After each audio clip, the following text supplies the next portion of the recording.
जय सिया राम, राधे राधे। श्री रघुनंदन चैनल पर आपका स्वागत है। संपन्नता, सफलता और आर्थिक समृद्धि के प्रतीक लाफिंग बुद्धा हमें अक्सर दिख जाते हैं, कभी किसी के घर में तो कभी गिफ्ट की दुकान पर। बुद्धा के हंसते हुए चेहरे को खुशहाली और संपन्नता का द्वार समझा जाता है। चीन में संपत्ति के देवता माने जाने वाले लाफिंग बुद्धा की पूजा आराधना की जाती है। आज की इस वीडियो में हम जानेंगे कि लाफिंग बुद्धा कौन थे। मगर इससे पहले यदि आपने अभी तक मेरे चैनल को सब्सक्राइब नहीं किया है तो प्लीज़ मेरे चैनल को ज़रूर सब्सक्राइब करें, जिससे आपको मेरी बताई हुई नई नई जानकारियाँ मिलती रहें। तो चलिए शुरू करते हैं। बौद्ध धर्म में ये माना जाता है कि जिसने भी ज्ञान प्राप्त कर लिया वो बोध कहलाता है।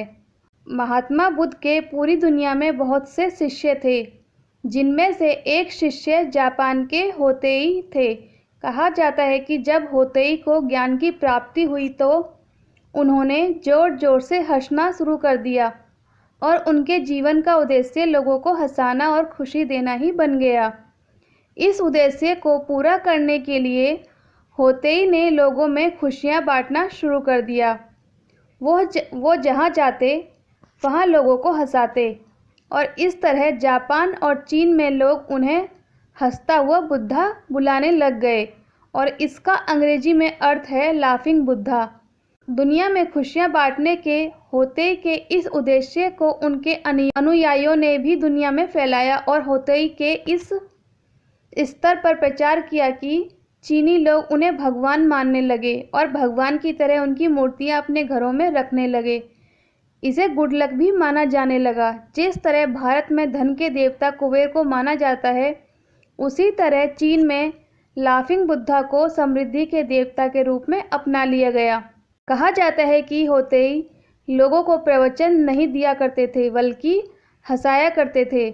उनके सानिध्य में लोगों ने दुनिया की तकलीफ़ों को भूलकर खुलकर हंसना सीख लिया।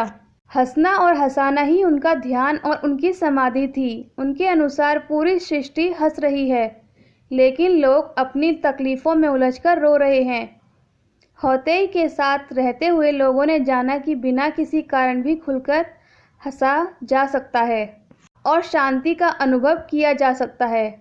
अब तो आप भी जान चुके हैं कि लाफिंग बुद्धा कौन थे और उनके जीवन का क्या उद्देश्य था। अब आप यह भी समझ गए होंगे कि अपनी तकलीफ़ों में डूबे रहने से समस्याएं हल नहीं होती। ऐसे में क्यों ना अपने नज़रिए को बदला जाए और अपने जीवन में भी मुस्कुराने और मुस्कान बांटने का एक छोटा सा उद्देश्य बनाया जाए, जो आपके चारों तरफ सिर्फ मुस्कुराहटें भर दे और आप जीवन का असली आनंद उठा सकें। आशा है कि आपको मेरी आज की बताई हुई जानकारी पसंद आई होगी और नई नई जानकारियों के लिए मेरे चैनल को ज़रूर सब्सक्राइब करें, जिससे आपको मेरी बताई हुई नई नई जानकारियाँ मिलती रहें। धन्यवाद।